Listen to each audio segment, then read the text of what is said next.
Washington, and Mohawk. They also offer blind repair. For more information, you can visit online at ChuelaFlooring.com, call 509-935-8021, or via email at ChuelaFlooring@gmail.com. Programming on KCHW is supported by Parkview Senior Living in Colville, Washington. Parkview offers assisted living services for seniors, including care planning, help with daily routines, and meals served in the community dining room. Parkview Senior Living is located at 240 South Silky Road in Colville. Additional information is available at parkviewsl.com or by phone at 509-684-5677. Thank you, Parkview Senior Living, for your support of KCHW 102.7. This is KCHW 102.7.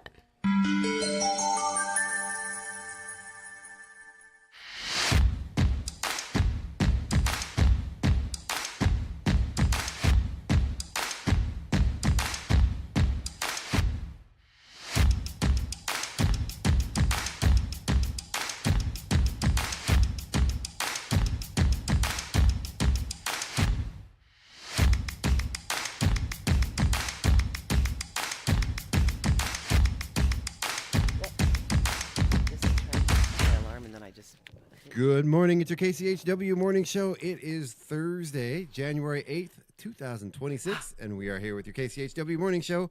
I am Chuck Ritchie here with my lovely co-host, Miss Gina Greenwood. Good morning, Gina. Good morning. How are you today? Good. When you turn 8 sideways, it's infinity. It is. It is. Just saying.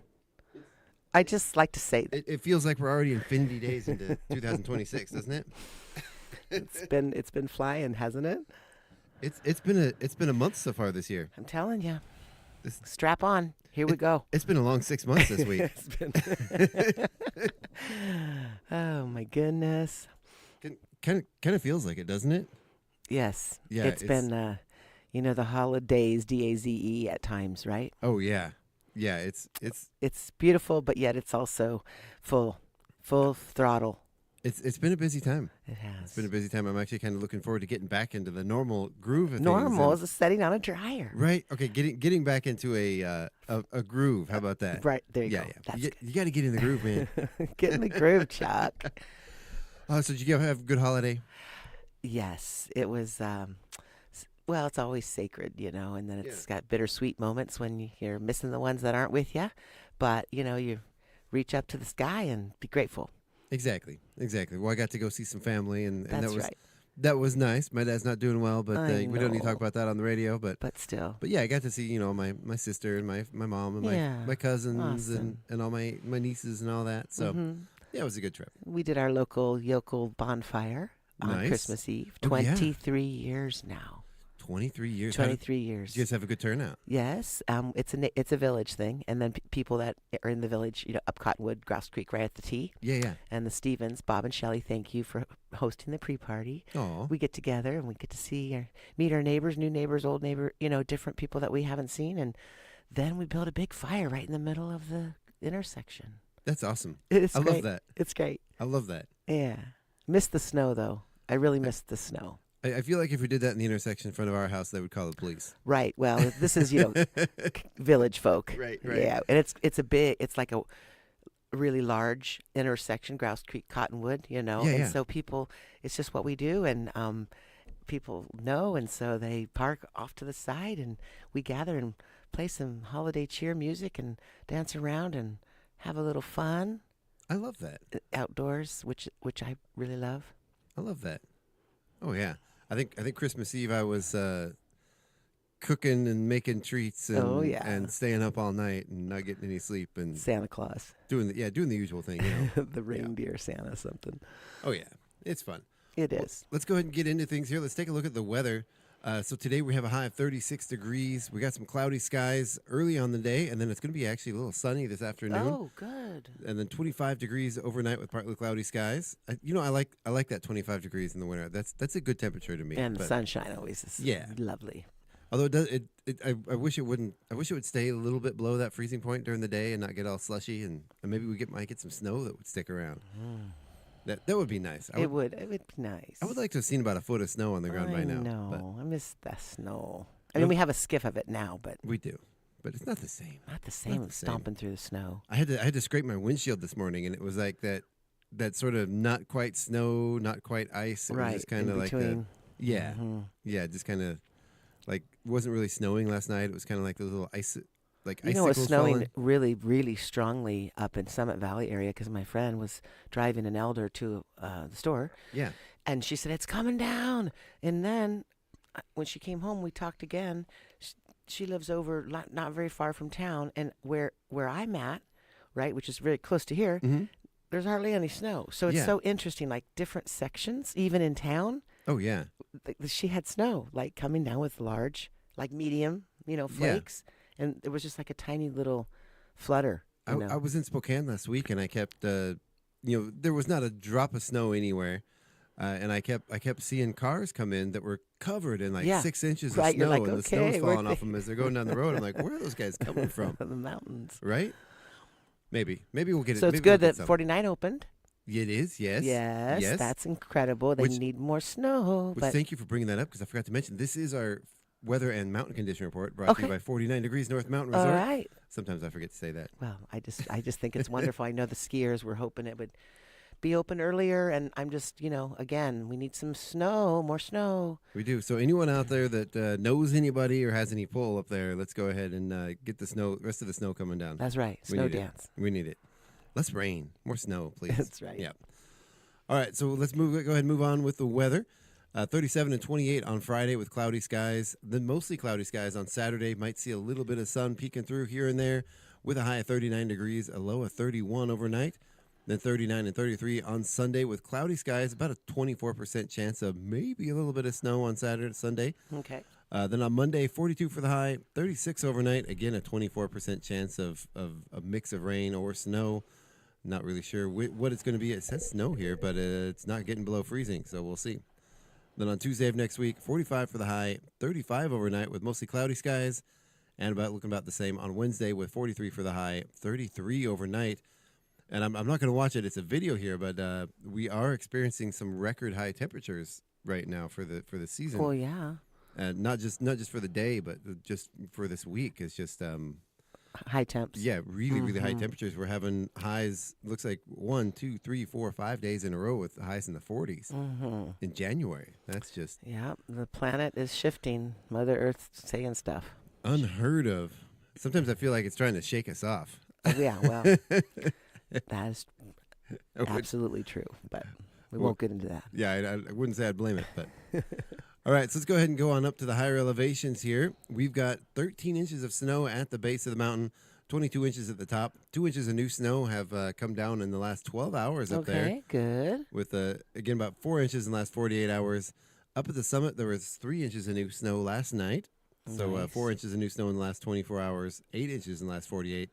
Again, that total snow depth up there is 22 inches, so it's slowly, but it's building, and they've got those snow blowers up and going. Snow makers. Yeah, the snow makers. It's amazing, huh? Yeah, snow blowers remove snow.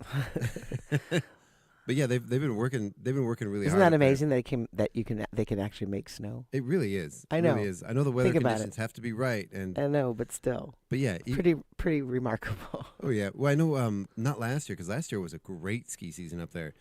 But the year before, I remember watching videos of people up there skiing, brown and just brown off the edges of the trails. There was nothing, and they just had these trails straight down that they were blowing, that they were making. Yes. At least they've got a little more snow than they did 2 years ago. Not as much as last year, but again, 49 Degrees North is open 7 days a week. You can visit ski49n.com for more information about mountain conditions or events happening up there. I know they've got some stuff happening at the Boomtown Bar tomorrow and Saturday. Tomorrow evening is the Dinosaurs are going to be up there playing, and then Saturday is Quarter Monkey up there playing. All right. So that'll be great. And, of course, service conditions right now are listed as new snow, skier pack snow, and groomed snow. They currently have 56 trails open. 10 of those are groomed. Do they have the Toyota 2 for Tuesday still? Do you remember that back in the day? If you had a Toyota, you could come up and I do. I think they did that last year. I'm not sure if they do it this year or not. I don't know. I know awesome because I know Toyota sponsors our events. They do. Yeah. I was just going to say next Friday we're actually going to be doing a live broadcast from up at the lodge. Oh. We're going to be doing the morning show. with myself and Craig and Paula. Oh, at the ski hill? Yeah, at the ski hill Oh, because fun. Craig's band, one of Craig's many bands, Yes, is going to be many. playing up there, and so we're going to be doing a live broadcast. Oh, that's fun. From up there at the ski hill, with a vehicle provided to get us and the crew and all of our equipment up there provided by Toyota. See? Yeah. I knew Toyota needed to be Yep, talked yep. about, and that's wonderful. And of course, we want to That's thank. very, very exciting. That is exciting. We want to Yeah. thank Toyota for their sponsorship Of and course. for helping us out They do a lot. and getting us up there safely. Mm-hmm. I mean, I've got my. Do you know what kind of rig you're going to be in? I do. It's going to be the Toyota, I believe the Sequoia. Huh. It's the little SUV Oh, that we're going to be sweet. driving up there in. Yeah. Sequoia. Yeah, it's the little hybrid SUV that we're going to be driving up there in. Okay. We needed space for lots of folks because we got a Yes. crew coming up with us. That's fantastic. And all the equipment that we need. Yeah, that's wonderful. So, yeah. Fun. Yeah, I'm looking forward to it. We did it last year for opening day. We missed opening day this year because we were on. That was our vacation. On Yeah, the that was our break. break. We're not doing the morning show during the holidays. I know. Everybody and- kept saying, what are you guys? I said, well, it's just the holidays, you know? Well, and then we took an extra week off because I had to go down with some family stuff. Right, And which is- so we took a week earlier than we normally would. Right. So it ended up being 3 weeks off. Right, I haven't seen you, Chuck, in a while. I know, right? I know. It's good to see you. You too. Bright-eyed and bushy-tailed in here at 7 o'clock in the morning. All right, so let's get on with the school lunch menus. Breakfast and lunch here. Let's see what they're going to have for breakfast. Today's Thursday, right? So, It is. Yeah, for breakfast, they have an omelet and hash brown with your choice of fruit or juice, or a choice of bagel with cream cheese, or a variety of cereal with yogurt. Okay. I would be tempted to pour my cereal in my yogurt because I love that. Or like I've granola and yogurt. I've been getting into pomegranates Oh, with the yogurt and walnuts. oh, that sounds really good. So good. That sounds good. I know. Now I'm getting hungry. You brought me a cinnamon roll. Though. I I'm excited about did. that. Or you can get the chef's choice, which who knows what that is, but I bet it's good. Mm-hmm. All right, then on our lunch menu today, we have sub sandwich with tater tots and fruit and vegetables. Of course, any meal there at the school is offered with your choice of milk or juice. Okay. So there you go. All right. So is there anything else you want to talk about before we get into the community calendar? Well, I was wishing everybody a happy new year and Yeah. just put your heart in, lead with your heart and be Yeah. grateful. Do you have any big plans for the new year coming up? Any resolutions? I don't really have resolutions because I just live in the moment, you know? Exactly. That's kind of me. But I do have a kind of an awesome poem. You Okay. do? Well, I I would- didn't write it, but it's really powerful. Can I read it? Yeah, I would love to hear that. Okay. I sent it to you probably because I sent it to everybody. My dear friend Johanna, who is a Nancy's daughter. Nancy lives local. Mhm. This is as if Mother Earth is speaking here Okay. for Okay. the planet, right? I am the mother to all. I give breath to your lungs. I give the magic to the seed which makes it grow. I am the wonder that no one can explain. I am part of everything you create. You are a part of me, just as I am a part of you. I am intricately woven with the universe, the stars, the moon, the sun. I am the rush of the ocean waves. I am the breeze that gently tussles your hair. I am the billowing clouds dancing gracefully in the sky. I carry the warm rays that kiss your face. I am the water that quenches all thirst. I am the food that provides all life.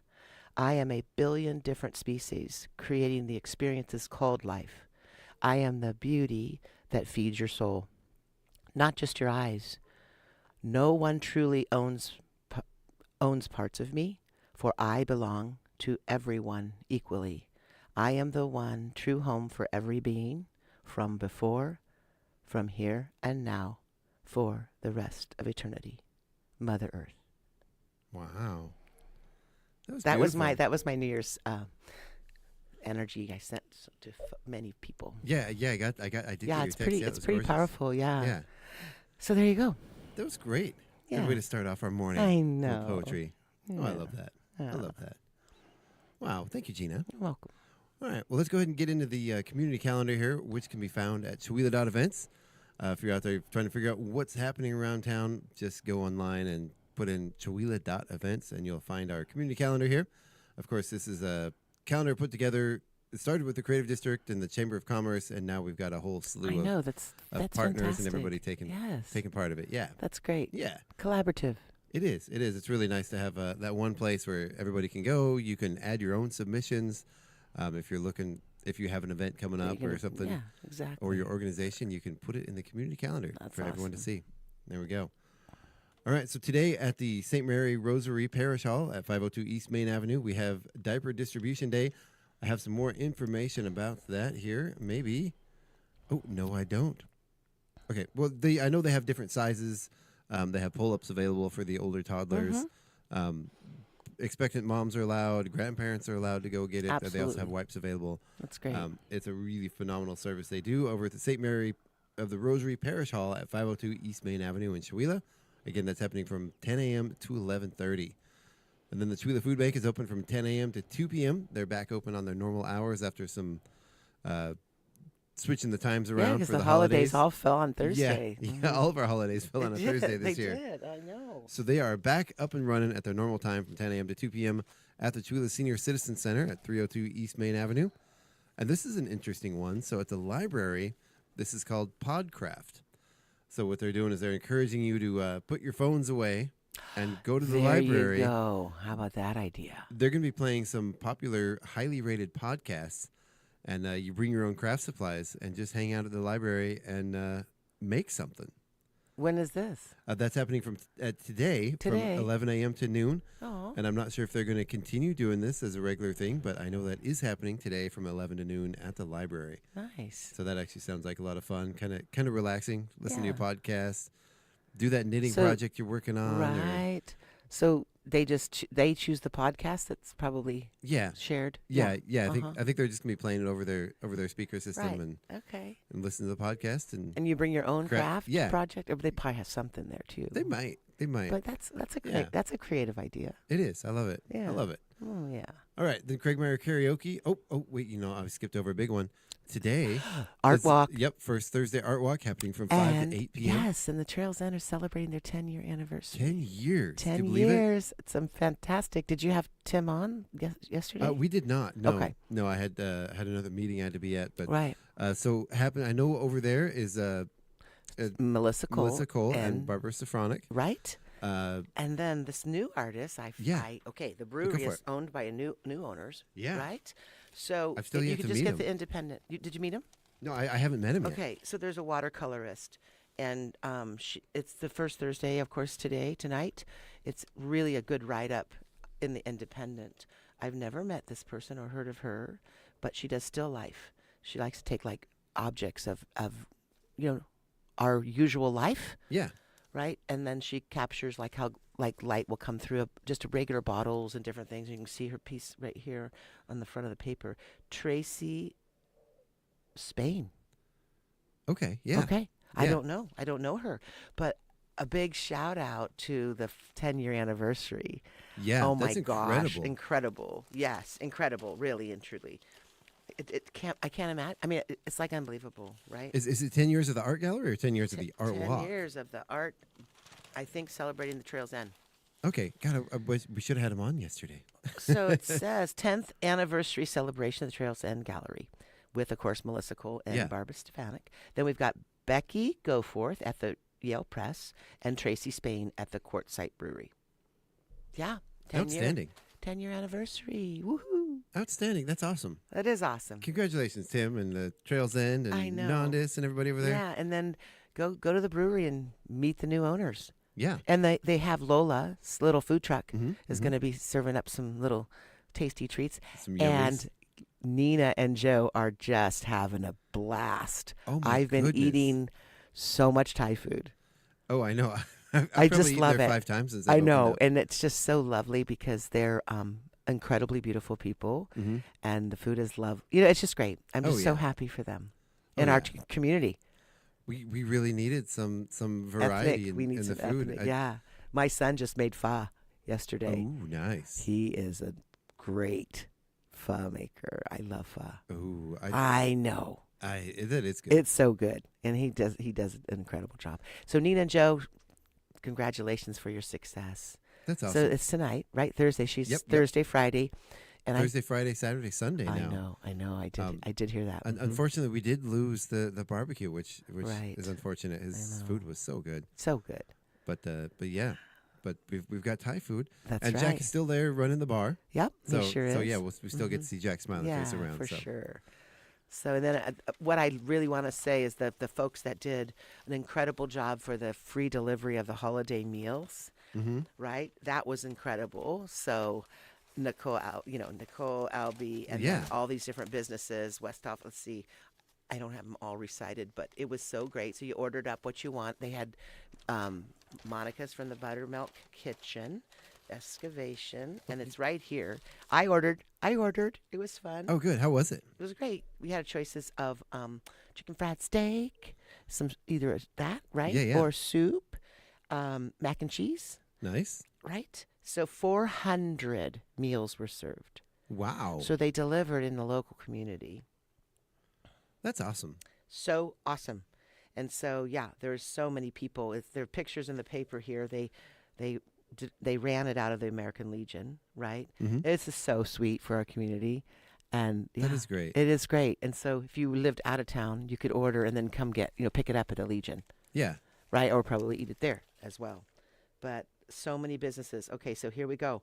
Monica's Buttermilk Kitchen, the Yale Press, Remax Four Seasons, Core Development, Columbia Community Creamery, Westhoff Excavation, Fired Up Pizza, and the Bread Box.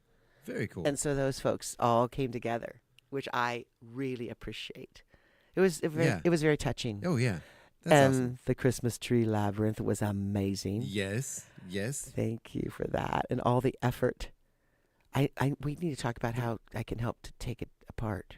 It's still there. I actually I did want to talk about that because today, immediately after the show at 9 a.m., I'm going to have to stay here for a little bit and get my stuff done, but then I'm going to head over there about 10 and start helping. But yeah, they're going to be starting to set up a meeting over there at 9 a.m. today to tear down the tree labyrinth. Okay. So if you're out there listening and you got a little bit of free time and give a little energy. Yeah. So all the trees need to be dismounted from their. You know what I was thinking? That's kind of crazy, because I love bonfires. Next year, that is the perfect location if we get the fire department involved. When the trees are disassembled in the labyrinth, why not have a bonfire, community bonfire? Great big bonfire. I don't know if they'd want a bonfire on their new asphalt. What? What? Oh. Yeah, that parking lot. That parking lot's brand new asphalt. I know, but so what does that mean? Asphalt can't take heat? I think it would burn. I don't know. I'm not an asphalt expert, but. Well, anyhow, it was a thought. But yeah. It just seemed like it was a perfectly open space. I thought about that too, and I so was what like, what do you think they're going to do with all the trees? I know they're going to send them. They're going to have somebody that's going to chipper. Yeah, I think somebody's going to come and pick them up and chip them or chip them there or whatever. It was so magical. We got to go through, and I was promoting it big time with all my people that I know. Good. It was lovely. Labyrinths are, and it's the spiral is always incredible. I have my rock. I got my crystal. I have my rock in my pocket that I grabbed from there. Me too. It's not my pocket. I put it on my little altar, but it just was really gorgeous. And then we walked from there down to the park. Beautiful trees, and the stallion looks so beautiful behind that big tree. That big tree. I got inside. I actually crawled in. Oh, the big lit tree? Yeah. That's cool. I know. It was I just had to go in. Because, it was easy just to go in. Nice. I know. I haven't walked around in the park since they put the lights up, but nice. I've driven by it a bunch of times. I've stopped and looked at it. And it's fun to go in it. That's awesome. Just walk around. That's awesome. Yeah. It is gorgeous. And they did a really good job in the park. They did a great job. I love it. Yeah. And the creek is always wonderful. Oh, yeah. Yeah. Visit the creek. I know with all the rain, I know I've got the Pay Creek running through my yard, and it's... I have lakefront property. Right? There's so much water. I'm just I'm wearing my boots constant, right? Because a couple times my feet got, there's there's no way to avoid it. There's a lot of water, standing water in front of my place. Yeah. A lot. It hasn't quite... A lot. It hasn't quite flooded yet, but it is continuously running much higher than it usually does, especially this time of the year. All right. So that is, we covered the first Thursday Art Walk. And Craig Mayer Karaoke is happening at the Oasis from 8:30 to 11:30. That's at 109 North Park Street in Chewelah. Then on Friday, we have the Chula Chamber of Commerce meeting happening from 7 to 8 a.m. at the Mistaqua Cafe inside the casino. That's at 2555 Smith Road. That's a lot of fives. Right. The karaoke's at the Oasis. Yeah, that's Friday night. Yeah, we're on that's Thursday night. Tonight. Thursday night. Yeah, we're on Friday morning now. Oh, now we're on Friday morning. We switched. Switch it up, Chuck. Then tomorrow morning, winter pickleball is at the Old Jenkins Middle School. That's happening from 8:30 to 11:30. Now they have pickleball on Monday, Wednesday, Friday, and Sunday. I'm telling you, as we've spoke about many times, it's taken over the world. Taken over, and it's great because people are being active and connecting with each other, and it's a small. I've never played it yet, but I know it's a smaller court. Yeah. Right, and it's similar to. Would you consider it like not tennis, but like pickleball, similar to what I want to say, ping pong, like a little bit like that. It's kind of like a cross between like tennis and ping pong and racquetball. Right. And I know it's all it's a combination. And it's a low entry sport, so it's something that you can get into and not right. You don't have to be incredibly physically fit. Exactly. It's a little lower pace. Right. Although I have seen some pretty good bruises because they basically use a wiffle ball. Oh, they do. I've seen some pretty good bruises in the shape of that wiffle ball. They're pretty funny. But so now they're adding Sunday. Yeah. So we're gonna talk about the Sunday in just a minute. Yeah. In the meantime, again, that pickleball is at the old middle school gym, 8:30 to 11:30. You can look them up on Facebook, the Chula Pickleball Club on Facebook, and find out more information about what they have going on. And this is a fun one. So Friday night, 7 p.m. at the Chula Center for the Arts is the Well Now It's About Time Singer Series concert. Yes. That's awesome. So this is, you're invited to ring in the new year with Well Now It's About Time. And it's about time. It is about time. It's all about time. So every person that performs has to have something themed about time. Yeah. Yeah, that's going to be fun. Jay's pictures in the paper with all these clocks. I love it. Because he's the engineer, right? Yeah. Sound engineer. Is it like a Flavor Flav type vibe, or is it like Alice in Wonderland clocks? I want to see. Okay. So anyhow, it's a very, very awesome. I've been to a few. Look at this. All right, we got a picture Check here it in the out. paper. Can you put it up there, see if people can see? Oh, that is a great picture. I know. If anybody out there isn't can it a see great this. Picture? If you're watching online. Jay, look at you. And of course, Jay over at the theater. Oops, I hit my microphone stand. Anyhow, it's right. Trying to get it up Get it independent. That is a great picture, Jay. It is great. I hope he frames so it. Anything about time. House. I know. Anything. So all the performers, there's quite a lineup.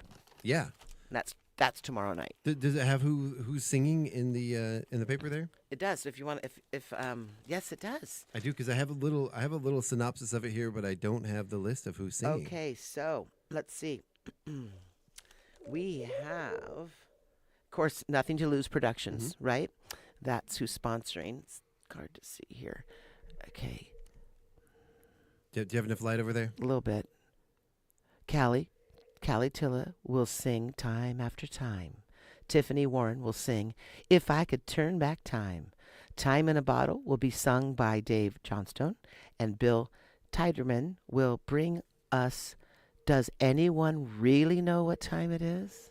I never know what time it is. I know. Of course, One Can't Forget As Time Goes By will be sung by Debbie McDonald. And Ain't It Funny How Time Slips Away by Doug and Sally McQueen. And then Janet and Cindy will have the time song up their sleeve with a surprise prop if it arrives on time. Ooh, on time. On time. Anyhow, There's that'll a theme be here. It's great. And the list goes on and on and on.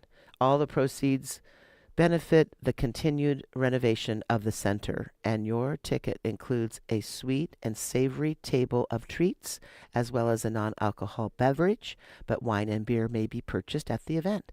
So come on down. That's tomorrow. That's Friday, January 9th, 7 o'clock, I believe. That actually sounds like fun. And yes, and the tickets are $20. Doors open at 6:30, and Acres and then Valley Drug have tickets. So it's always advised to get the ticket prior to the event because they sell out. Oh, yeah. So get your ticket. So let's see. Are they available? I believe the tickets are also available online. Oh, I'm certain they are. Oh, but yeah. you know me, I don't. I don't do online read. I don't do paper tickets. I know. It's so funny how we have that difference, and it's all good. But I will have to say, for people out there listening, just as a favor to anyone that's ever put on any event ever, please buy your tickets in advance. That's right. It is so hard to plan for an event. It's helpful, when isn't people it? buy tickets at the door. I know. Oh, it's a nightmare. I know that. I guess I'm the nightmare. I'm using the term organic. nightmare. What can I say? Buy your tickets in advance. But it is a good idea to get advance for sure. And I'm not saying online, but you can No, go I to know. ticket outlets. No, and buy 'em. absolutely at Acres, right, and the Valley Drug. Yep. And then online. Oh yeah. Oh yeah, $20. Absolutely. Throw down a 20 to see some incredible performers. And I'm sure the Home for the Holidays, I did miss that one. Yeah, I missed that one too. I was out of town, but and I also missed I was not the home fashion, for the holidays. the trash fashion show. I missed that too. Yeah. How did that go? Did that go okay? You guys couldn't be there. We ended up being there. Oh, you did. We were going to I thought you deal were with some not. family stuff, and then we were going to go on a vacation. But we ended up having to cancel the trip because of some other stuff. My daughter got sick, so we weren't able to So go. you did go to the event. I did. It was not very well attended, but it was a great event. And I know. I really wanted to go. We're gonna do it again next year. But yeah, we didn't have a lot of people there. It would have been the people that were there had fun. Oh, good. But we ended up not doing the actual trash and show because we didn't have anybody show up in costume. So. Oh, well. Yeah, so there were no submissions. So no show, but we listened to some great music and we danced a little. Good, and had some fun. We had a great night. Okay. Had a couple adult beverages and nice. Brought in the new year. Yeah. Right? Yeah. It was New Year's Eve? Yeah. Okay. Yeah, we had a great time. We did the countdown at Mountain Time so we could still get home and do the real countdown with our families. So there you go. go. It was good. We're going to do it again next year. I can help with that. Yeah? Ooh, that'd be fun. That'd be awesome. I used to be in that industry. Well, we're going to sign you up then. I can walk the catwalk. I can show people how to walk the catwalk. Oh, that's awesome. Yeah, no, seriously. You're on the list. And I know some people who can, I know it's recyclable, repurposed. Mm-hmm. But I know a few people who are very gifted with that. Nice. Yeah, it'd be fun. I would love to see what they can do. Maybe we could get Gail Schrappe to come online. She should. Because Gail, hello, Gail. And, of course, Sharon, those two are always so busy with the theater. Oh, yeah. But, okay, we'll carry on. Great. All right. Yeah. All right, so then we actually don't have anything on our calendar for Saturday, but actually if we head on over to the Chamber calendar, we do have the Snowshoe Tour is at 49 Degrees North Mountain Resort. That is, let's see if I can find some more information. The snowshoe tour? Snowshoe Tour. Say that 10 times real fast. Right? Snowshoe Tour. Snowshoe Tour. Huh, so how do you do a tour? I can't do it twice. There's not a lot of information, but I do believe if you go to ski49n.com, you can find out and go more to like the yurt, right? That's kind of the hub for the snowshoe / cross country. I honestly wouldn't know. I love yurts. Yeah. I used to live in one. Really? Yeah. I want one. Yeah, I lived in a yurt for a year. I want a fun. yurt on my... So, you may have a connection with... I know that Cottage Grove, I believe, Oregon, they're like one of the original builders and makers of them. But, yeah, I just always have had a vision of having a yurt. So the yurt I lived in, it was actually it was actually put up in the 60s. So it had been there for a very long time. Where was this? This was on a farm in East Tennessee, just outside of Knoxville. Yeah. Oh my goodness. And this was it was on 40 acres, and it was originally. Did you have kids at the time? Yeah, we did. Yeah, they were 4 Little. at the time. Yeah. Oh, they probably loved it. Oh, they did. They did. It's hard to keep warm though, somewhat, isn't it? It was a little hard to keep warm, a little hard to keep cool in the summertime, especially in Tennessee. Oh my goodness. We did have air conditioning. We had a little tiny pot-bellied stove for the wintertime. Mm-hmm. But it was originally part of an actual hippie commune in the 60s. Right. With a bunch of people. They grew onions. Oh. And you could go out in the field, and there were still wild onions growing from when they started this onion farm in the 60s. Speaking of onion, okay, Heather and Forrest have decided, they've showed me this thing. It's amazing. You get some soil in a pot. Mm-hmm. I think you soak the onion, the bottom level where the the stringy, the roots are. Yeah.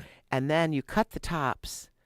I'm not exactly sure, but It's incredible. You put the onion right in the soil, Mm-hmm. right? In a sunny place in your house. And then the green onion comes up from the top. Yeah. So you can clip it and cook with the green And you onion, just keep fresh going. onion.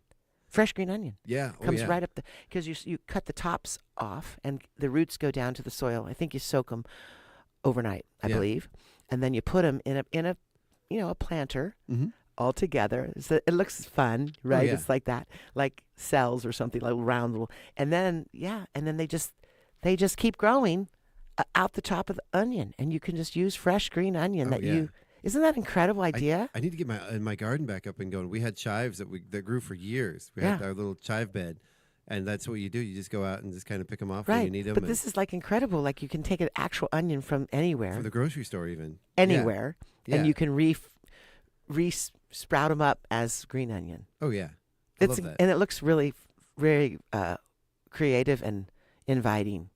The visual. Oh yeah, Because you I put them love all that. together, like Yeah. a little circle, and stick as many as you can in the pot, and then there they go.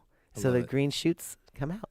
I love that. I know, it's Keep 'em brilliant. alive. Keep them alive. Keep them alive. You know, one thing I really love is when they sprout, like chives or green onions. They have the beautiful purple flowers. Oh yes. But Are they edible? The purple flowers? They are. One thing I love to Nice. do with those is you take those flowers and you take the little petals Uh-huh. and you make like a compound butter. Do a little garlic Yum. and then those little onion petals and Nice. mix them up with some garlic, and then you don't want to heat up your butter too much, but you want to get it just melted so it all mixes together and put it back in Yum. the fridge. And Yum. then, it's really nice for like a steak or something. Yeah, excellent. Yeah. It's nice to have that. I love onion nasturtiums. compound butter. Nasturtiums in a salad. They're so Oh bright and beautiful and edible. Oh, nice. I don't know if I've ever had a nasturtium. I've heard the name, but I don't really know what they are. They're flowers. Okay, nice. And they're like vibrant colors of like red and orange, fiery, Yeah. orangey, kind of reddish, fiery, beautiful. Nice. Yeah. Nice. I love that. Mm-hmm. I'll have to look them up. Nasturtium. Nasturtium. Mhm. Nasturtium. Yes. That sounds very stern. Nasturtium. They're probably gorgeous. All right, so then moving on to Sunday, we have. Well, actually, let me go back to the chamber calendar. Yeah, of course, I already mentioned Quarter Monkey is going to be at the bar, at the Boomtown Bar on 49 Degrees North. Quarter on Saturday. Monkey, huh? Quarter Monkey is the name of the band. I've never heard of them. I've seen videos of them. They're pretty good. I don't. Quarter, like a quarter? Yeah, Okay. yeah. Quarter Monkey. Quarter Monkey. Quarter Monkey. All right. And I've heard them before. I can't remember off the top of my head what kind of music they are, but I do remember I was like, wow, these guys are really good. So I like the name. yeah, it's a fun name. All right, then on Sunday, of course, we have Winter Pickleball back at the old middle school gym. We talked about that a little bit ago, from 2 p.m. to 4:30. That's at West 106 Lincoln in Chewelah. That event, of course, pickleball is free to everyone. Due to insurance reasons, this year they had to limit it to 18 and over. So unfortunately, it's not all ages anymore, but it is adult pickleball. That's at the old middle school gym. You mean for all the pickleball or just for the Sunday? All pickleball is Okay, free. so- There's no fees to But join. I'm saying that the age requirement is for all the age requirement. they had to- Anything okay. anything at the old, it's a new insurance requirement this year Oh, for yeah, the old middle school insurance. gym, right? Whatever. At a school gym, you I have know. to be 18 and over, Honestly, just wrap your brain around that one. right? Yeah, that seems a little. That is absolutely ridiculous. It is. I mean, It come is. on. The kids need. I mean, it'd be a perfect thing for all age. It would So be. it used to be, and then now it's not. Well, I know during the summertime, once they get back to the outdoor pickleball, it will be all ages Oh, again. I know, but isn't it Um, ironic? Isn't it ironic It is. that it's in the old school? And I mean, you it's have to just 18 and over. Yeah. Okay. Yeah. Well, things are a little bit ridiculous They in the are. world, as we know. But Oh my God! I don't keep even your wanna light talk about shining. that.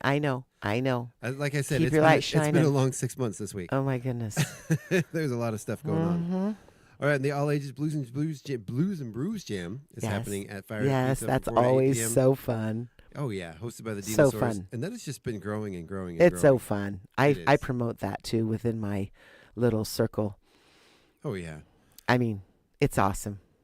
So let's go ahead. There's not a lot coming up in the future, but I do want to highlight a couple of things. Cool thing they've been doing at the library, and this is the second Monday of each month, is the Brick Builders Club. So they actually have a Lego club. I think that's fantastic. Happening over at the library, and that's the second Monday of every month. You can join them for building challenges, creation, and community from 3:30 to 5 p.m. Okay. And I haven't heard any word on how many people are showing up for that, but it does Well, seem I like forgot to tell our dear friend Bridger, yeah? whose mother's a friend of mine, Leslie. They have all these Legos, and she's, she mentioned that she was ready to shape shift. The kids can pick out. Yeah. Olive or Bridget can take what they want, of course. But maybe I got to remember to tell her to donate the Legos to the library, that program. I'm for the Lego builder. There's a few things that I love to hold on to, that I wish I would have kept from my childhood, and that was one of them. That was my Lego and my Hot Wheels. I still have a bunch of my Hot Wheels, but if you're gonna donate them to somewhere they're gonna be used and not sit in somebody's like closet. The brick builders, like you just said. Exactly. Right. Exactly. And I don't use mine. So where's that Lego? Where's that Lego park? Is it in Florida? Where there's a bunch of them that have like incredible yeah structures, and you go in and you can Legoland. Yeah. Legoland. So there's a few. Yeah, there's a few of them. I think there. Have you been to any of them? I've been to the one in Florida. That's what I thought. Yeah. Florida. I remember that part. Is it Orlando? Yeah, it's in Orlando. It's actually in the old Busch Gardens. Oh. Yeah, that used to be the Busch Gardens theme park, and now it's Legoland. But they actually preserved part of Busch Gardens. Oh. And they have this beautiful banyan tree grove. Yeah. If you've never seen a banyan tree, they're phenomenal, so incredible. Yes. And they got these big meadows with How beautiful wonderful. foliage and trees. How wonderful is that? And then you go in, and these Lego creations are the most mind-blowing, amazing. And they're creations. like permanent structures, right? That people. So the Legos, are they the size of a Lego? Or they? Yeah. So they're like really intricate. Oh yeah. Right? Yeah, and they're actually. I think and they're large. They're huge. Like ginormous. I think there's one of them. That's a Harry Riverbond name. It's the face of Albert Einstein, and it's about 30 feet tall. What? Yeah, it's incredible. Millions of bricks have gone into So it's the sculptures. old Busch Garden in Orlando, Florida. Yeah, yeah. Okay. And it was a pretty incredible experience. That's incredible. I can visualize in my mind. You walk through, and they have entire cities that they've recreated in Lego that you walk through. Come on, that's fantastic. Or there's all the there's one area. Of course, it was a lot of years ago I was there, but they might have changed some of it. But yeah. They had all the important scenes from Star Wars all built out in like these action scenes. Oh my gosh, that is fantastic. Oh yeah. Really? Oh yeah. I lived in Ormond Beach, and I was in a professional dancing troupe. Okay. Theater dance, really fun. And we did Miami and Orlando and Daytona and different things. And so I spent some time in Orlando. Disney World, I always get confused. Disney World is Orlando. Disneyland is California. Yeah, in Anaheim. Yeah. So what did I recently see? It was pretty powerful. A woman, I don't know, why can't I not think of who it was? She started out her career. She really went, Gina, what's the name of this person? She started out seriously working and this sounds crazy, but she was 7 years old. Mm-hmm. And the Barney, remember Barney, the big dinosaur Barney? Yep. She started out, she auditioned and got a part. Oh, she was one of the little cast members on Barney. The kids, And then then her career developed and developed and developed. And her name will come to me before we're done. It was incredible. I just kind of like happenstance upon it, right? Yeah. Like just, I don't know. I don't have TV, but I do have a cell phone. Yeah. And so I look through things, inspirational stuff. And it was quite remarkable. Yeah. So 7 years old, she was on the Barney show. That's then hilarious. she went to Disney World, right? Mm-hmm. So she just it all evolved from there. Yeah. Nice. And she donates lots and lots of money to children and books and education and nice. Yeah. That's cool. Her name will come to me. I have a confession. My kids aren't listening, so I can say this and have them not get mad at me. I think they might know already, but when we went to Orlando, they were really young. I think they were maybe 6. Okay. I think they were about to turn 7. Okay. We went to they were because they had their 7th birthday. 7th in Orlando. That's pretty powerful number. Yep. So we were there, and we didn't have the money to go to Disney World. We really wanted to go there. We were camped nearby, and it's expensive. It was insanely expensive. I think it was for the family of 4, no. like about $1,000 Can you imagine what it for a is now? day. Oh yeah, whatever. And so that part's a little weird. But there is the Disney Village, like outside of Disney World, that's free. No, there's no rides. You can do like the boat ride. But it's like $5 for a little boat adventure. ride. It's an adventure. And there's all the stores and everything. Yeah. And we took our kids there and we told them it was Disney World. That's why you said that. So, Ooh, they're not listening because they No. don't get up this early. But to this day, they're like, "Oh yeah, we went to Disney World." No, you didn't, kids. No, you didn't. That's no, you didn't. You could see it. That's funny. But yeah, we did go to Legoland, and that was a lot of fun. That sounds incredible, actually. And we actually watched the premiere of the original Lego movie in Legoland in Florida. Yeah, so that was really fun. Yeah, they had one of those theaters, where you can order food and eat your food, and it was a lot of fun. Excellent. So I don't know if it was the actual premiere, but it was the same theater that they did the big premiere and everything. So fantastic. but it was a lot of fun. Yeah. It was cool. All right, so we don't have again trying to look forward into the community calendar. We do have the Chill with the Chamber next week. Put this in your calendars. From noon at Fired Up Pizza is the Chill with the Chamber meeting. And that's once a month they're doing that, right? Mm-hmm. Yeah. That's a good idea. I believe for noon. Sometimes it's hard for people to get to the Friday mornings. It is. So noon. That sounds great. I think they're doing these the second Wednesday of every month. And it's actually the first two. I've gone to the first two, and very productive, very engaging meetings where it's basically just different folks from the community, people from different organizations. Excellent. It's not a typical meeting setting. There's no voting, there's no business being discussed. That's good. But that's sort of where the creative ideas come in, and the conversations happen, and it's very organic. That's perfect. And that's so that's Fired Up Pizza. At noon. That's at Fired Up Pizza at noon, and that's been very successful. Wednesdays. Yeah. Okay. Once a month. Yeah, once a month. I believe it's the second Wednesday of the month. Okay. At Fired Up Pizza, Chill with the Chamber, and I do think it was in the back room of Fired Up, and I do think they may have to move it in the main room because it was full both times. So as more people, I think it should be in the main room. Yeah. It was really great event. And, that's awesome. Hey, big hand for Tiffany for putting that together. I don't. Oh, wait here. This is for Tiffany at the chamber. Here we go. She's listening. Yeah. Oh yeah. You don't have your headphones on. You can't hear. No, that. I can't. I just did a round of applause. Oh, good. Yay. All right. So, do you have anything else that that's coming up that we can talk about before we go to the break? Let me think now. Well, I found out something fun. I went to the folk festival. Yeah. At the community college, right? And one of my friends, doesn't matter whose name, doesn't matter. She took up the violin at an older age. Yeah. And so we got to talking because it was a wonderful event.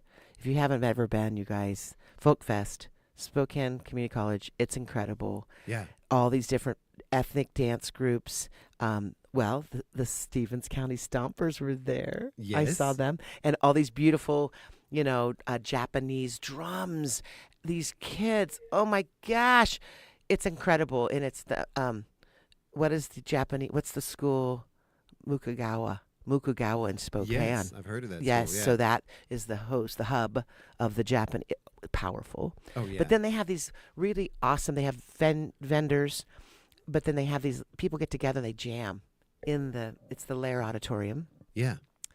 Long story, Gina, you're going on. So then we start talking about her passion for the fiddle and everything. So she's with a group that plays at a independent living facility. Yeah. In Spokane once a month. It's called Broadway Court. Oh yeah. Guess what? What's My that? friend who I used to live with lives there. Oh, cool. So they go out there. Their group is Adult Therapy. Isn't that excellent? I love that. So I'm going to go Tuesday. It's the second Tuesday. Everyone, you can go. And Broadway Court is an independent living place. Yeah. And so my friend who I live with, Kathy, lives there. Yeah. So that's going to be something I'm going to look forward to. That's awesome. And then I'm going to go to see, and this is in the paper too, Helen Tron from our local area. She's 100 years old. Wow. On Saturday, I'm going to her celebration. It's a Hawaiian theme, and she lives with a family now. And is that she's 100? Is that the Trons that are related to like Randy and? Well, and Monica. I'm not sure about that, but maybe Tron. That's a pretty unique name. They own the original bank back in the day. That's now STCU. It was what was the original bank? I want to say, I mean, it's changed, but 100 years old. Wow. So that's not, for me, that'll be fun to pop in. That's fantastic. Yeah. So she must, I mean, that's a unique name. Oh, so yeah. she's a grandma, Yeah. obviously. So I'm not sure of her grandchildren, but Judy's her daughter, Judy Perkins. Okay. And so it's in the paper. Yeah. So 100 years old. Hey, come on. That's pretty fun. That is cool. I wish I could have like a real lei, like real, I mean, could I make like, Could you do it this time of the year? well, if I bought the right flowers, I could just like stitch it, you know what I mean? Like sinew it together. Wouldn't that be cool? Gina, you can do anything you want. I know this about you. I mean, they say no presents, but wouldn't that be fun to bring a fresh lei that to would put be on great. her for her 100th birthday? That would be fun. I know. That'd be fun because it's more than a gift; it's an experience. Right. And I don't know. I need to go to Hawaii, but I'm sure the flowers are hibiscus. And what else do you think they use for the leis? Oh man, I couldn't even tell you. But I mean, I could just like be creative and yeah. go and look, and then just that's It maybe could be a Stevens County lake. right. Right. I know. And it'll look with Hawaiian. whatever you can go get at Safeway. It'll look Hawaiian. I'll add some vibe to the Hawaiian flavor. I love that. I yeah, love that's that. maybe what I should do. Yeah. I think that might be the deal right I there. love that. I know. I do have one other event here that's not on the calendar. It's coming up January 18th, and this comes from my friend Monica. The Spokane Tribe is hosting the powwow. That's happening January 18th from 3 to 11 p.m. And it's very, very tiny writing here. I'm trying to figure Where's that happening? out. That is at the Powwow Pavilion in Welpinit. Oh, Welpinit. Yeah. Yeah, there's going to be Jerry Ford Sr., Brody Ford, Marceline Madera. It's hard to read. A little bit of graphic covering the name. Powwows are so powerful. Yeah. Dave They're Madera. very beautiful. Emperor Coral, Frenchie Saigon. They're all going to be there. If you want to contact, if you want to be a vendor, you can contact Marceline Madera at 509-675-3976. And that's January 18th? January 18th from 3 to 11 p.m. And there's going to be dance contests, a potluck dinner, and so the dance specials, the contest, there's a men's traditional dance with prizes of $500, $300, or $200. The women's traditional dance, which is $500, $300, or $200. There is the clown dance adult, which has prize categories of $3, $2, and $100. And there's the clown dance youth, which is $150, $150 prizes. And then there's the open age women's all around dance competition, which again has prizes of $500, $300, and $200. And some of the powwows that I've been to, which is very beautiful, they do a friendship dance at the end where everybody can come. Oftentimes, when I've been to powwows, at the very end, after you see all the dancing that you just mentioned, and then everybody that the attendees come together with the dancers in a circle, and they do a friendship dance. Oh, and I do know, I read a story. I meant to reach out to him, and I never did. There was a local tribal member who just won the world fancy dance. Yeah, he's the new world fancy dance champion. Local here. Yeah, he's from the Spokane Tribe. Wow. And I believe he lives in Spokane. Oh and my I meant to reach gosh. out to him, and I haven't done it yet. I get chills. The powwows are incredible. Oh yeah. Oh my gosh, the dancing. Ooh. But the energy and the drums and everything, all of it, all the above. Oh yeah. Oh, speaking of tribal, I went when I did the folk fest, right, in Spokane. The food truck was from the native food truck with the fry bread and all. Tacos. Oh my god, yeah, I know. You know, they had a food truck they had two different ones. They had a Middle Eastern one and then the native one. Oh yeah. And it was so awesome. Like it was really like decked out. Had a really awesome feel, visually because I like art. Oh yeah. But the food. Oh yeah. I had a huckleberry relish on the fry bread taco, and I got the bison. Yep. So it was a bison. Can you imagine how incredible? So they just had the fry bread, like big, circle. They put the beautiful bison and some, greenery or whatever, some chopped whatever, fresh stuff, and then huckleberry relish. Oh yeah. Oh my goodness. I never had huckleberry relish. Have you? I've had blueberry relish. I was going to say one of the best restaurant meals I've ever had in my life. Okay. It was while we were traveling. I don't even remember what town it was in. It was in Colorado. You know, and we'd travel and we'd figure out places to stop and eat. Fun. You know, we'd look it up online and figure out where's the best place to go. And everyone's like, you got to go to this place. Right. They do fry bread tacos. Mm-hmm. And it was this little hole in the wall, you know, which is usually where the best food is. Oh, yeah. And they served this fry bread. It was a buffalo rib fry bread taco, and it had a blueberry barbecue sauce. Similar to what? Yeah, with blueberries in it. And what they did was they took the fry bread and they smothered it with the blueberries. And then they took this rib with the bone and they grabbed the bone and they slapped it on it and then handed you that. And then you take that bone and you just pull that bone right out of that rib, and then you've got that rib taco. That's wonderful. So you fold the taco and pull the bone out. Yeah, you fold it. Oh my gosh. It was Well, I tell you, the huckleberry. unreal. I know. Well, see, It's so bison, good. same thing, buffalo bison, right? So mine was similar with the huckleberry relish. Yeah. I mean, I didn't have a bone to pull out. That would have yeah. been fun, but. And then they had It a was- coleslaw, so there was a coleslaw on it as coleslaw well. for sure, of course. Yeah. Oh, yeah. Oh man, So it good. was heaven. So that again at the powwows, Yeah, lots of really good food I usually. I do believe. I think it's kind of criminal how underrepresented Native American food is in our culture. Oh my gosh, it's Some so of the good. best. I went to the Southwest to the village of Jemez Springs with my friend Estela Loretto. She and I met in Spokane, and then I was her apprentice, and I would go many years to the Native American art show. And I was her lovely helper. But you cannot believe the village. When I went to her village, the pasoli and the young women would start. They had the big village round oven. They would make fresh bread, fresh tacos, fresh tamales, and they would go house to house. And there was no, you just walk. They just walk in. There's no knock, knock, let us in or anything. Everyone knows it's happening, right? Yeah. Like a Saturday morning or whatever. Oh my gosh, have you had pasoli I have with venison and all that yummy yeah. yum? Okay, Oh yeah, that has hominy in it, right? Is it? that's pasoli. Yeah. Similar. That's what they. Yeah, that's the Yeah. same as hominy. Yeah, Yeah. so good. Oh, And the fry breads and all the just tamale, fresh, everything. And you smell it. Like these young girls start early in the AM hour, and they make all this stuff and then just deliver it to the houses. Oh, now I'm hungry. I'm gonna be in Spokane later. I might stop by Indigenous Eats and grab something. Oh, we got good food. yum.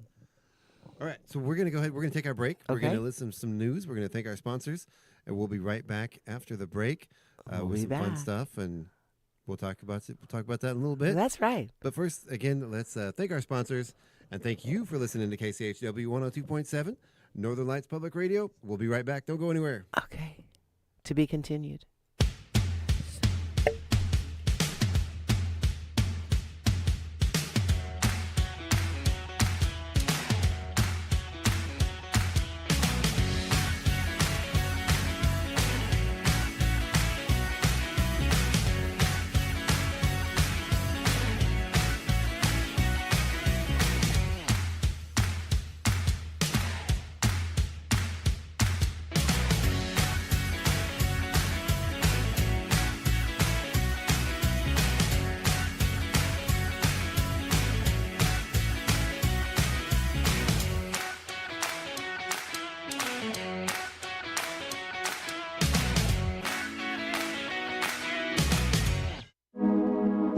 You're listening to Northern Lights Public Radio on 102.7 KCHW. Chewelah, Colville, Kettle Falls. It's 8:22. Your KCHW morning show is made possible by donations from Colville Toyota.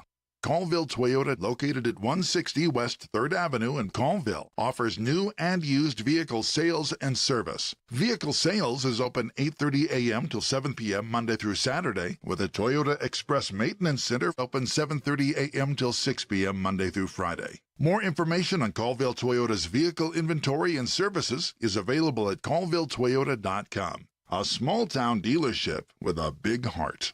And by Chewelah Flooring. Chewelah Flooring at 214 East Clay in the 3rd Street Mall offers a wide variety of products including carpet, ceramic and porcelain tile, vinyl and laminate planks, and vinyl sheet flooring. Chewelah Flooring carries products for both commercial businesses and residential homes, including brands like National Flooring, Dell Tile, Mannington, and Mohawk. They also offer blind repair. For more information, you can visit online at chewelahflooring.com, call 509-935-8021, or via email at chuilaflooring@gmail.com. Programming brought to you by Ryan Moore, your Edward Jones financial advisor in Deer Park, Washington. Edward Jones, member SIPC. Edward Jones is a firm that helps individuals and business owners achieve their financial goals. More information is available at edwardjones.com or by calling 509-276-2974. Edward Jones, member SIPC, with locations in Deer Park and Chewelah. This is KCHW 102.7.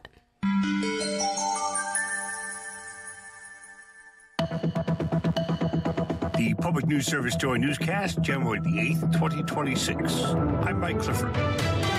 Federal officials face growing calls now to end ICE's expanded enforcement in Minnesota after a protester was fatally shot yesterday.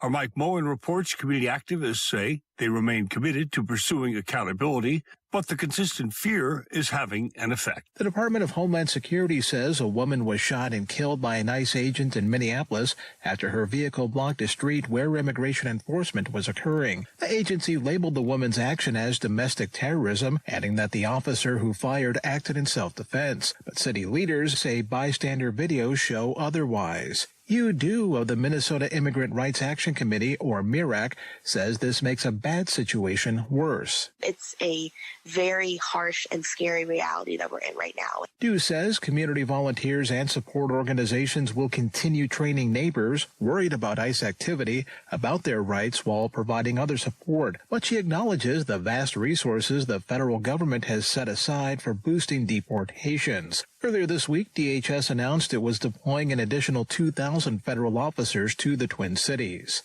I'm Mike Moen.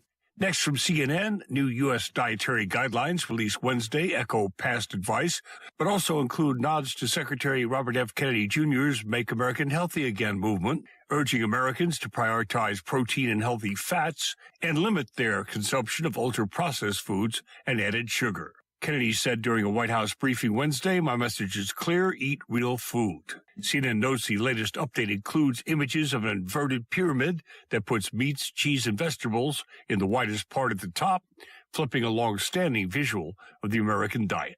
Meantime, Florida is heading for a political showdown over its congressional map. Just days before the 60-day session is set to begin, Governor Ron DeSantis has called a special session for April 20th to redraw district lines mid-decade. His office justifies the move due to population changes since 2022. But House Minority Leader Fentress Driscoll argues the timing is purely political. No matter what DeSantis says, this is an illegal partisan gerrymander happening because Donald Trump asked for it. Trump wants to rig the midterm elections to prevent the American people from holding his administration accountable. The announcement reveals political friction, with House Speaker Daniel Perez preferring to tackle redistricting in the regular session. It also previews legal peril, as Senate President Ben Albritton has warned lawmakers could be compelled to testify under oath in anticipated litigation. I'm Tremel Gomes. Beyond the partisan battle, the outcome will determine political representation for Florida's 23 million residents for years to come. Legal experts predict the courts will have the final say. This is Public News Service. And as New York's 2026 legislative session begins, a bill mandating kids statewide be taught about the January 6th insurrection is being reintroduced. This comes as public views on it have softened and a new investigation into the attacks begins this year. The legislation was initially introduced in 2025 with some positive feedback. Assemblymember Charles Levine, the bill's sponsor, says there is an obligation to teach kids the truth amid an attempted whitewashing of events. Without it, our struggle to establish a more perfect union, which is what the founders wanted us to do, and our ability to remain, as Lincoln put it, Earth's last best hope, is in mortal peril. He adds the bill's overall goal isn't only to present accurate versions of history, but to ensure kids learn about the good and bad parts. It also calls for kids to learn about broader concepts like civic education and values, America's history with diversity, and religious tolerance. The bill failed to pass out of the Assembly and Senate Education Committees during the 2025 session, but Levine hopes it will gain traction as the session continues. I'm Edwin J. Vieira. Next, Louisiana officials have been using funds from the 2010 Deepwater Horizon oil spill settlement to protect coastal areas, but stakeholders are now pushing to fund the restoration of the state's fragile shoreline wetlands.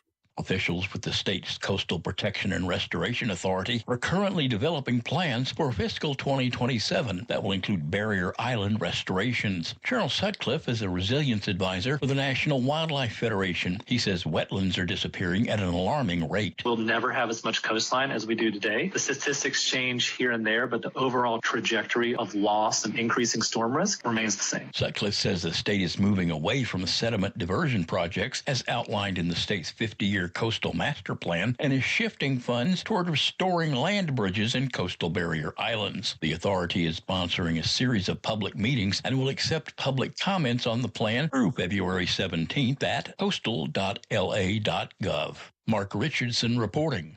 And finally, a new U.S. Postal Service rule on postmarks could impact rural voters in Montana and across the country. Advocates for Native communities are particularly concerned.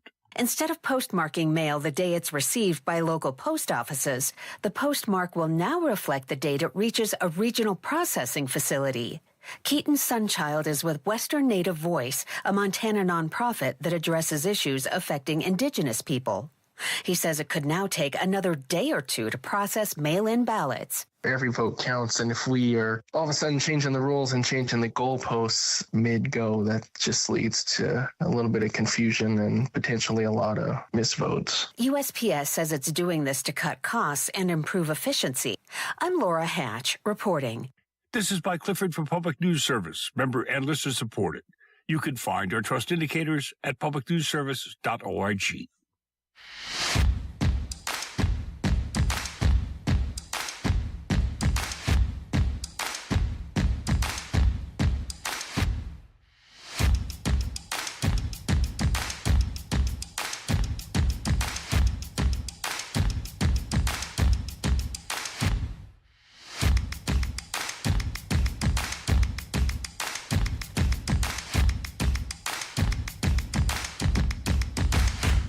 And welcome back to the KCHW Morning Show. It is still Thursday, January 8th. I keep saying the wrong month. Yesterday I said November. But yeah, it is January 8th, 2026. We are back again with myself, Chuck Ritchie, and my lovely co-host, Gina Greenwood. Yes, indeed. Turn 8 sideways, it's infinity. Yeah, well, welcome back. I know. So as we get into the second half of the show here, we went to break a little bit late. So we only have about 30 minutes left of the show. But we do want to remind everyone again, we talked about it briefly in the first half of the show. The tree labyrinth is getting torn down today at 9 a.m. immediately after the show, and they're still looking for volunteers. The more there are a lot of trees. There are. Hundreds of trees out there. Those stands that were handmade, that was such an elaborate effort. It really was. Yes, it took a lot of people to put that together. I know, and I had a full schedule this past moments, but I'll see what I can do. Yeah. I got to work today, but that was incredible. It was beautiful, and I really appreciate that there were more live trees. Oh yeah, yeah. I mean, and they smell and the lights and everything. There's beautiful. actually I heard there were only 2 artificial trees in the labyrinth this year, as opposed to last year. It was about 50-50. Right. That's why I'm saying I appreciate that there were more live. And again, a huge shout out. I know Paula talked about this a little bit yesterday on the morning show, but a huge shout out to all the different businesses and everybody that came together and donated their trees. That's so incredible. A bunch of tree farms. Yes. People donating their vehicles, driving to Spokane and picking up trees. That's so fantastic. It was magical. Yeah. Yeah. And I know the Quartzsite Nursery, they donated a bunch. Of course. Lowe's donated a bunch. Yeah. I don't want to say everybody because I don't want to leave anybody out. But it was incredible. But yeah. And it was a beautiful write-up in the paper. And yes. I think, did it get announced in Spokane? It did. Yeah, there were several write-ups about it. Oh, great. From newspapers around the region. So that's wonderful. Yeah. So I heard something that the Spokesman Review, right? They're going to go nonprofit. Really? Mm-hmm. Oh, That's a gorgeous building. Oh, I love that. And I've known many, the photographers and writers and whatnot. But so I heard that. I think that's fantastic. Isn't it? Wow. I know. I mean, I don't know what that exactly, how a newspaper can, what that means as far as dynamically shifting it to a nonprofit. What do you think? I don't know, but we definitely need to have somebody on. Yeah, from there to talk about I it. have a connection there. I don't know if he still does photography, Bart Rainiak, but he Okay. was one of the main photographers for years. And then my friend Jeff Shear, he lives in California, but he was an environmental writer, major writer, reporter on environmental issues. Nice. So, but Bart might, even if he's not working for the paper, he still knows, right? Chris Peck, he was like the editor of the paper. I know him. Yeah. So I know a few people, in that universe. But it's been a while because I haven't been in Spokane in a bit, but I'm going to go. Well, I think I know a couple people that work over there too. Right. We should have them. We should have them on. That is an interesting thing. And do the what does it mean when a newspaper becomes nonprofit? That's so, to me, fascinating. Yeah. So they might, I don't know. But there was a young man honored in one of the papers, not the Independent, must be either the Sun, and it wasn't Silverado Express, but about, how he still delivers papers, like old school, right? Yeah. An actual newspaper carrier. Lots of young people used to do that. Interesting. Right? Like a like a deliverer, an actual newspaper delivery guy. I remember when I was a kid. He looked like he's 10 or 11. I don't know. Oh, Go yeah. ahead. I remember when I was a kid. That's what I wanted to do, man. Did you do it? No, I never did. I never could. In our neighborhood that we lived in, we already had like the kids that did the routes on their bikes. Yeah, yeah. And I can visualize throwing the paper. Oh yeah. Trying to knock it just right on the porch. Yeah, with the basket driving along. Yeah, right. Man, I wanted to do that so bad. I know. But then I also learned about what time they have to get up in the morning. Oh, and that was just not. Yeah. And I think it was more than that. You needed you didn't just need to be a kid willing to do it. You needed to have parents that would help you, willing to drive you and pick up the papers in the morning. Absolutely. So it wasn't. It was a group effort. Yeah, it was a group effort, and my parents were not willing to go to get up at 4:00 in the morning and but go pick up the papers. It's a labor of love, It is. I mean, and it was back in the day. A lot of young people did it. Yeah, and to make some extra money. I would practice. I would like grab my own paper and drive back and forth in front of my own house and throw the paper and try to get it just right on the porch. Right? Yeah. I can envision people like the mail bag over their, over the shoulder, the canvas bag. Oh yeah. Some in a basket, some in the bag, and then just rubber band together or whatever, and just I don't know, going kind of fast. Oh yeah. Because I wanted to get it done, and slinging the paper on the porch. Well, that all gets done by the mail carrier now. It's all. There's none of that. None of that. See, so I think it's in the Sun. Yeah. I need to read it because a lot of times I burn fire. I have fire, right? Yeah. And so people are giving me papers all the time. And actually, I went into the Independent. I never even thought of this before. I rip up little, cereal boxes, whatever, to make my fires. But sometimes I'll always look. Before I burn, I just scan when I'm, and then I pull things out that I'm interested in, Kat writes some incredible stuff for the she does. And then Melissa Silvio, she writes for the Silverado Express. Yeah. So I'll just go through. So I went to the Independent to get a copy made of something I had to mail, and I just happened to say, hey, what do you guys do with your old papers? I mean, I'm out of paper for my fire, and so he just went back and got me a big stack. I'm like, well, Gina, why didn't you think of this before? Seriously? Right? So that was awesome. That was a brilliant question I asked. And I got a stack, 5 inches or so of paper. That's cool. So then I'm looking through.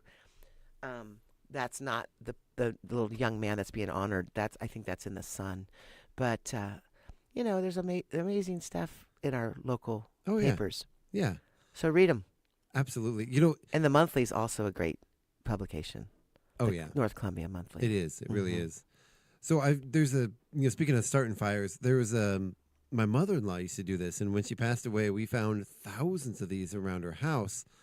She would use them for fire starters. Basically, she takes the old toilet paper rolls. Oh, yeah. And her dryer lint from doing laundry. Oh, and stick the dryer lint inside? She would stick the dryer lint inside of the paper towel roll. That's great. And then use that to start fires. And it's kind of a hazard because it's not safe to have because dryer lint is very, very combustible, incredibly flammable. Mm-hmm. And but you shove it really tight and compact inside of the toilet paper tube, and it'll just sort of sit there and burn for a very, very long time. Oh, I might have to try that. Yeah, and it really makes a very efficient, like throw a bunch in a lunchbox or something for going camping. Right. And it makes a great fire starter. Gail, and you can start it with if spark. Gail's listening, she and her grandson, for years, traditionally, they make gifts, right, for people for the holiday. So she took a like if you were getting served a banana boat, like French fry. Mm-hmm, I don't know what to call them. A paper boat. Yeah. Okay. They melted wax. So they poured the wax in. Then they dried. It was beautiful visual. Yeah. These were the fire starters. Then they had some cedar like strips, for the 2 kindling pieces. Then they had a pine cone. Yeah. Maybe 2. And then a dried beautiful orange slice, and they stuck it in the wax. So they poured the wax, you see? Yep, and they were these super cool gifts, and they were fire starters. I think Isn't that a great idea? I think I've seen recently. I saw somebody selling those at a market booth. I think. Oh well, yeah. They made them, and I thought that was great. And I've done traditionally many years where you dip the pine cones in your saved candle wax, and you can add some evergreen scent or something, and then you just dip the pine cone in your old candle wax. It's a process. Yeah. But then you get a beautiful, like a bowl of some sort, and put a bunch of waxed, dipped pine cones. Yeah. And that's your present, and you put a little something and put a bow on it for people who start fire. And they smell great. Oh, I bet. Yeah. But I like the idea of the dryer lint with the paper. Yeah, it doesn't smell great. No, I know, but it is a very efficient fire starter. Right. Yeah. And again, you can just a single spark, and that thing will just go. Will go. Yeah. Take off. Which is why you have to be really careful about storing something like that in your house. Keep it inside of a fireproof container. And of course, dried pine needles are so great. Oh yeah. For help fire starters. Oh yeah. I mean, they're the best. Which I was just kind of struggling with how is this conversation relevant to today, but it is wintertime and a lot of people are starting fires. Right. Well, we were talking about the paper. Yeah. And then I talked about da-da-da. Yeah. But yeah, so I appreciated that I thought of that when I was there, because I don't know why I didn't think of that before. That's incredible. I know, because my friends are like, okay, I said, can you bring papers? I'm always asking, and I read the paper and I do that. But, when you build a fire every day, and sometimes when your brother lets the fire go out and you come home from work and you got to restart it, then there you go. Yeah. I'm a professional. I love it. Oh, man. So, yeah, to get back on the topic, or to go back to, talking about fire starting, I know this time of the year, we had a little while ago, we had an air stagnation warning, because a lot of times we don't get a lot of wind coming through the valley. Oh, okay. And this time of the year is I know a lot of the air quality, we have issues with air quality a lot of times, mostly during the winter. Seems like actually all of our air quality warnings are smoke related. Either it's during fire season during the summer, or when people are burning their fireplaces during the winter. But there's been some sad occurrences of people losing in our town. Yeah, their houses. Yeah, a couple different people. Our thoughts go out, and that's a huge loss too. Yeah. So just be careful with your fires. You gotta be careful. Yeah. Yeah, and then if you have an elderly neighbor or somebody or a disabled neighbor that does rely on fire for heat, maybe go drop by and knock on the door, give them a hand, see if you can help them split some wood or clean out their fire. The ash builds up too, and you got to keep that out of help that situation. Exactly. All right, so I do have some quick topics for us to talk about. Let me. Okay, what you got? Let me dig through some of these real quick here. Some of these are just some. Random, just some conversation topics. Okay. Some starter topics here for us. Starter topic. Yeah, so let's see here. I haven't looked through these yet, so I'm kind of looking through them as we go here. So bear with me. So so here's the thing that I think is important, and it led me to where I am now. Oh. Here talking on the radio. Okay. So this is about a small thing that has changed your life. Do you ever have a moment in your life when some small decision, when say you said yes to something that you wouldn't normally say yes to, and all of a sudden your life is different? Change, shape shift. I would love to hear anybody out there listening on Facebook if they want to comment with their own yes moment, some small moment in your life that has changed everything from a quick decision to say yes. Yeah, I've got a few. And mine was getting the offer. Well, it started with an offer from Scott outside the front of the radio station saying, "Hey, would you like to be on the morning show with me?" And how did you meet Scott before? I met Scott. I've known Scott for many years. I met Scott originally at Chautauqua. Oh, what was he doing? So he had the booth set up. Okay, for the radio. Yeah, for the radio station, running the music at Chautauqua, or not necessarily running the music, but recording and doing some live broadcasts and And I just moved here, and I was like, wow, radio. And where did you? I know you traveled a lot. Where did you move from when you came here? Where were you? We started in Knoxville, Tennessee, Mm-hmm. and we moved from Alaska to Knoxville, and we had a sort of a rough time there, and we had some issues in the neighborhood we were living in, and just decided to head out on the road. How did you choose Chihuahua? You know, we traveled the whole country for about 4 years. Yeah, I know. And about year 3, it was time. Okay, the kids were getting a little older. The RV's feeling a little smaller. You know, there were some things they wanted to do. You know, have pets, and well, we had our dogs that we traveled with. But you know, one kid wanted a turtle, and one kid wanted a guinea pig, and you know, just they were getting cramped. You know, I'd redone the back area where the bunk beds were to make a little entertainment center and make their bunks a little different orientation, and they were starting to kick each other in the head, you know. And so we're like, all right, let's start settling down, and this area sort of became our decompression zone. How did you discover Chihuahua? Well, my stepdaughter at the time was going to college in Montana. Okay. And my folks and my sister are down in the Tri-Cities. Mm-hmm. So this was the corner of the L from coming over from Montana to visiting my family. okay. And this was our stop in our travels and wait a few weeks in between. You know, so we spent several weeks here, probably several months, just around the area, around Elk, Newport area. Yes. Spokane. Excellent. And just kind of fell in love with the area. Of course, I'm originally from the Tri-Cities, so, you know, I'm familiar with Eastern Washington. And how did you come upon Chihuahua to decide? You know, we almost purchased a house in Newport. Okay. And we were, it was a Sunday. And I remember it, I'll never forget it because it was Sunday, April 1st. And we were supposed April Fool's Day. Yeah, we were supposed to sign the paperwork on Monday, and we get I get a text message from my real estate agent saying the seller's not going to sign the papers on Monday. And we're like, ha ha ha, very funny, April Fools. And she's like, no, this isn't a joke. Unfortunately, I'm being serious. Right. So they found a different buyer that was that had upped our offer. After our offer was accepted, and they were just refusing to sign the papers. Long story short, but we ended up not fighting it, and we're like, whatever. We just decided to move along, and the universe wanted you to come to Chihuahua. Yeah, and you know, there were a couple of houses in Chihuahua, and we had a really hard time getting a real estate agent to contact us back to visit a couple of the houses, and it was right about that time our the loan offer that we had, the loan program we were pre-qualified for was about to expire, and we had about a week left to get an offer and get it accepted and start the process on our loan before our loan expired.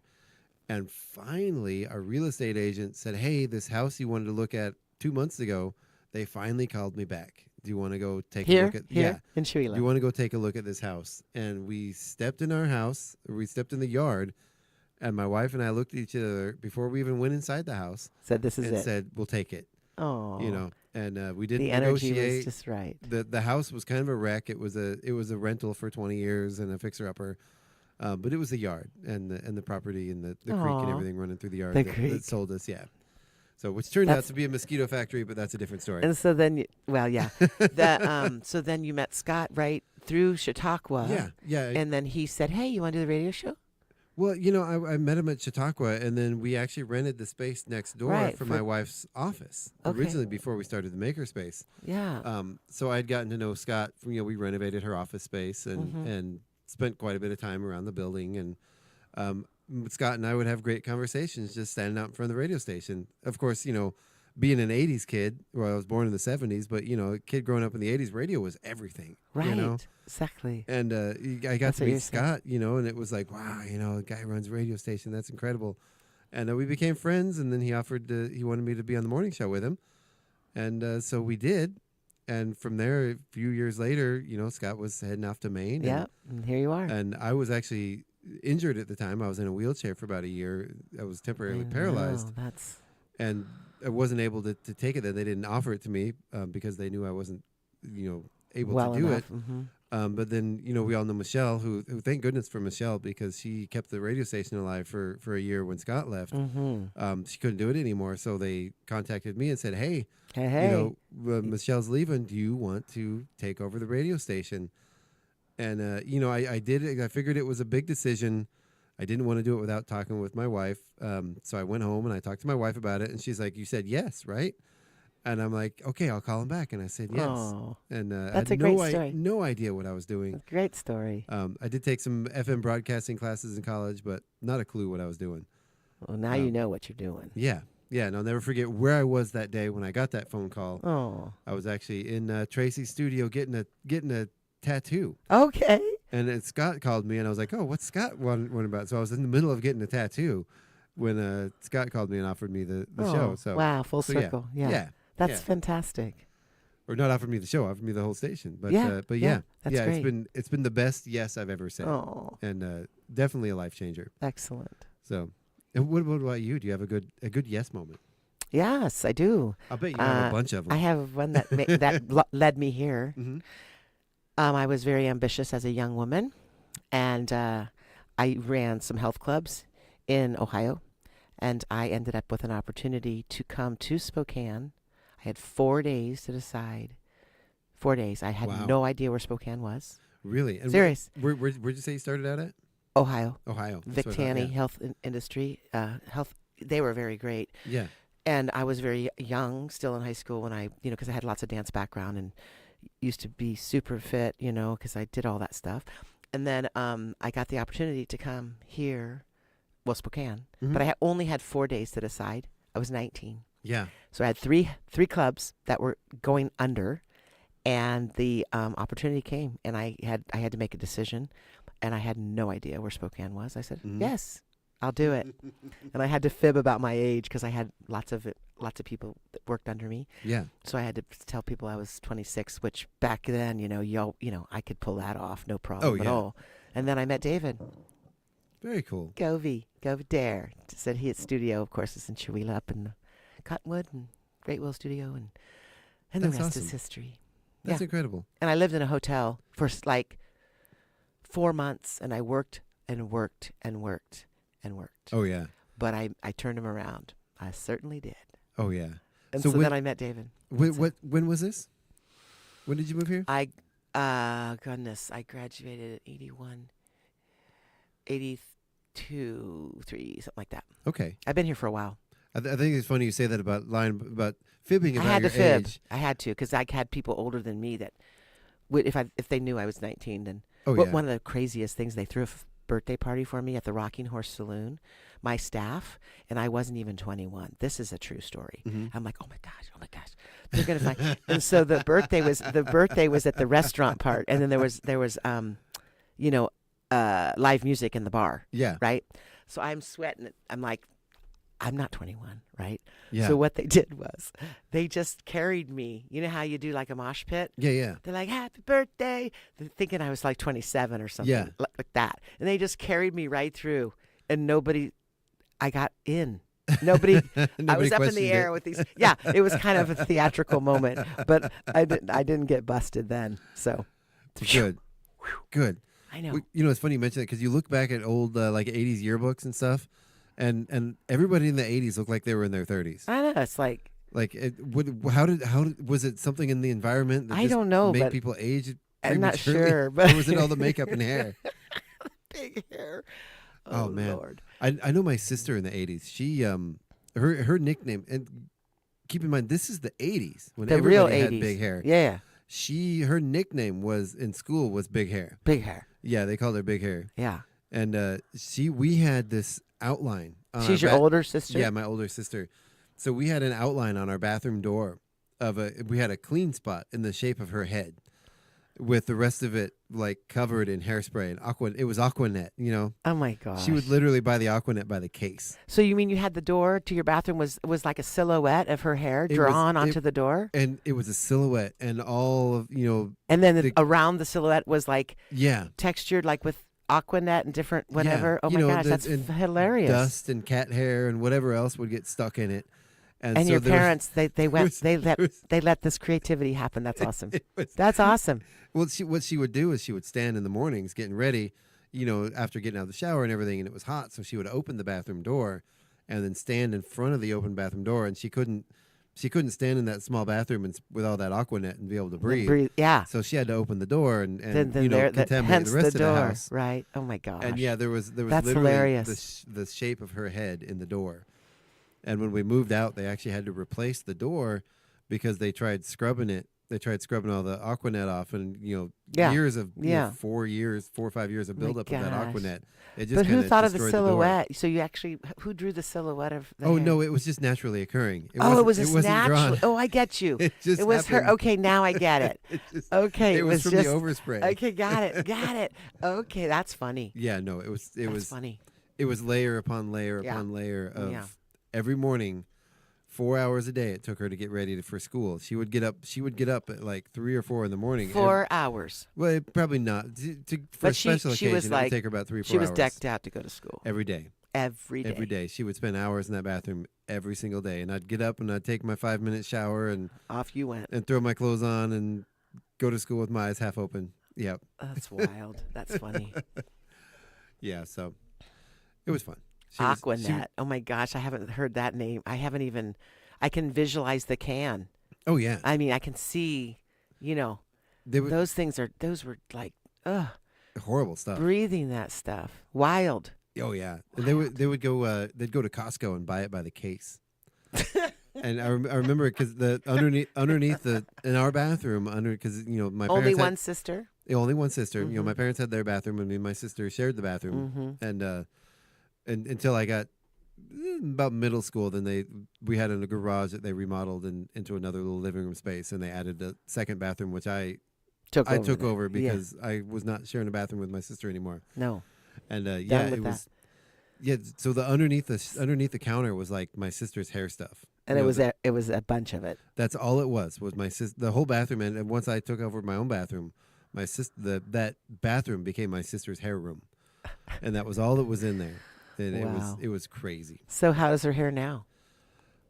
She actually has it fairly tamed normal, fairly short, straight. She's short and straight. Yeah, well, she's more sensible now. Yeah, but I mean, she doesn't. She just has a more simple. Obviously, I know she has new Aquanet, but what a funny remembrance. Yeah, it was a lot of remembering of that. Oh yeah, Mm-hmm. my pretty much our whole family's existence in the 80s revolved around my sister's hair. That's funny. And she thought she was going to be a hair model, so it was her goal to be a hair model, and she actually did model for a while, but it ended up being a foot model. She would do like ankle bracelets and yeah. She was they liked her feet. Yeah, it was weird. I'm not going to talk about Well, it was wholesome. It was innocent. It wasn't like anything of course. bad. But no, of course. Yeah, you got to have when you're marketing ankle bracelets, you got to have it on an ankle. Yeah, I forget what all it was, but yeah, she did some foot modeling for some companies that I think a jewelry company needed someone to model something. That's funny. Yeah. Oh, so let's see. So Katie says that she picked up a new video game about 20 years ago, and a few years into it, met a guy online, and then 8 years ago booked a flight to finally meet him. And now they're married. Oh, yeah. Here, Katie, in our area. Yeah. Awesome. So that was her yes moment. Oh, thank you, Katie, that's for sharing fantastic. that. So I'm assuming online gaming, right, Katie? See if you can respond to there. But I'm assuming like an online game, maybe somebody you met gaming. Well, that would be what I would think. Yeah, but I don't know anything about online. I've heard a lot of stories about people gaming online and meeting their soulmate, meeting their significant other. But when you game online, forums. you don't see the person, do you? I think you can. Now you can. I think sure. sometimes you now, can. I bet that's true. A lot of it was just chat, I think. Mm-hmm. I know. So my kid, I'm not going to talk too much about my kid's relationships, but he's 19 now, or could be 19. But his significant other met. They knew each other from in person, from game. Okay. But then they started gaming online. Oh, okay. So they'd already known each other and they're already friends. But then they really started connecting through the gaming. Through the gaming, and then they'd meet up every week in Spokane, and then the relationship blossomed. So awesome. Yeah, she's a very sweet person though. So we love her. We approve. Okay. All right. So with that said, I'm gonna, Katie, you better hear. Oh yeah. Yeah, World of Warcraft, and they still play together. What was it called? World of Warcraft. World of Warcraft. Yeah, so online gaming. That's very cool. Thank you, Katie. Thanks for commenting. Yeah. And sharing your yes moment. Yeah. But with that said, we are out of time. Okay. Yep, it is time to go. Okay. And we are. I'm gonna finish up my morning stuff and get my daily stuff recorded and on the air. And come on over to the Labyrinth. Anybody wants to volunteer to help and they're disassemble. They're probably gathering over there as we speak to start taking down that tree labyrinth. It's going to be. There's a lot of trees. The more people there are, the less work it'll be. Exactly. More hands are good to have. So yeah, and I'll be over there in approximately about an hour and a half to help with that as well. All right. But yeah, let's get as many hands over there as we can. Okay. And get that taken care of. All right. And I want to thank everyone out there for listening. Gina, thank you for coming in today. It was good to see you. It's been a bit of time. Oh yeah, it has been. It's been too long. It's good to catch up. Yeah. All right, and you can stay tuned right here tonight from 6 to 8 p.m. for Pretty Static with Leah B. Then 8 to 9 p.m. is Kelton a Twist. 9 to 11 is Acoustic Cafe. You can join us tomorrow morning on the KCHW Morning Show with myself, Chuck Ritchie. We'll have Craig McQuain, Paula Randall, and our very special guests tomorrow. We have Kenny Walker and Randy Tron. Oh, are going to be on the show tomorrow. Excellent. So yeah, looking forward to that. Fantastic. And if you don't know Randy, and then tomorrow night with the singer-song series. Yeah, tomorrow night, singer-songwriter series. Yep, time is the theme. Time is the theme, yeah. Does anybody really know what time it is? I never know. We're in the moment. That's it. We're in the now. Exactly. I have a clock. One thing, I have a clock from a person who's passed that I inherited, and I'm sure everybody has seen it as well. It just says now, now, now, now, now, now, now, now. I love that. And then there's another person in our area. I can't remember who. Many years ago, you guys have seen the clock. It's awesome. They created it in our local area, so it's got the clock, and it says, "Who cares?" And all the numbers are all like cascading down into a heap. Oh, I love that too. I know, but I love my now clock. It's pretty awesome. I don't talk about it a lot on the air, but in my real life, I have ADHD. I've had it my whole life, pretty severely.